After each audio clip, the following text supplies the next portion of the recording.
The world's biggest exchange just went red-only for an entire continent. Since the 1st of July, Binance takes no new orders, no deposits, and no sign-ups from EU residents. Withdrawals still work. Everything else is paused. Not a hack, not an exit scam. A license, or rather, the absence of one. I'm Rachel from ChainSense. In the next 5 minutes, what actually stopped and why, what MiCA does and does not do to your coins, and the calm move to make this week if you are in Europe, because the coins did not move an inch. The doors did. Here is the mechanism. Europe's MiCA framework spent 2 years as a transition, and on the 1st of July, the transition ended. No pending status, no extensions. ESMA said so directly. Every exchange serving the EU needed a full license in hand, and the shakeout was brutal. Of the crowd operating here before the rules, fewer than 1 in 5 made it through. Binance was not among them. It withdrew its Greek application on the 24th of June, a week before the deadline, amid reports the regulator was preparing to say no. The sticking point was never paperwork. It was the fit and proper test, and the company's regulatory history. From the 1st of July, for EU residents, new spot orders paused, deposits paused, sign-ups paused, earn and staking paused. Withdrawals stay open, and client assets are stated safe, 1-to-1. It plans to reapply, reportedly through France, a country where the company already faces an open investigation. Read that precisely. A suspension, not an exit. But if you live in the EU, precision does not unfreeze your account. Now the part the headlines mangle. MiCA regulates the offering of crypto services, not the owning of coins. Holding USDT in Europe stays legal. What changed is the shelf. You cannot buy USDT on a compliant EEA exchange, and some licensed venues have delisted it for EU users outright, offering USDC instead. Not a verdict on quality, shelf physics. MiCA grades issuers, not logos. And what does a license actually buy you?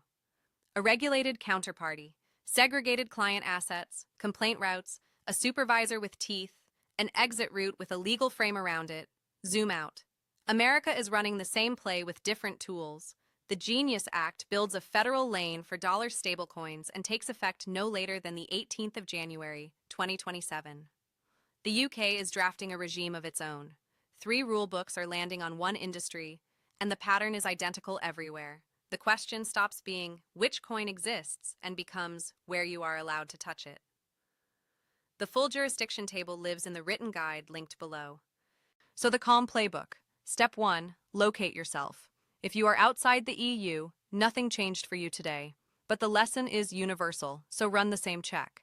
If you are an EU resident on Binance, withdrawals work. There is no fire, so no fire sale. Move deliberately, not tonight in a panic. Step 2, verify before you trust. The ESMA register is public. 2 minutes, type the venue's name, see the license or the absence of one. Make that a habit for any platform holding your money. Step 3, pick the licensed door. Kraken, for example, holds a MiCA license through the Central Bank of Ireland and serves the whole EEA. And the register lists every alternative. Venue first, coin second. Step 4, if you migrate like an adult. Confirm the license, send a small test transfer, wait for it to land, then move the rest.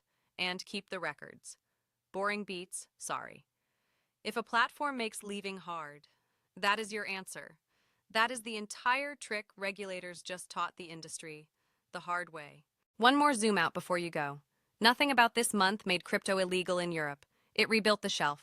The coins did not change. The maths did not change. The doors changed. And doors, it turns out, are where regulation actually lives. Watch the licenses the way you watch the charts. And this kind of morning never catches you unprepared. That is the whole habit. The rest of this series maps the whole stablecoin machine. The deaths, the yield, the audits, the verdict. Regulation isn't about your wallet, it's about your on-ramp. Subscribe to ChainSense. I'm Rachel. See you in the next one.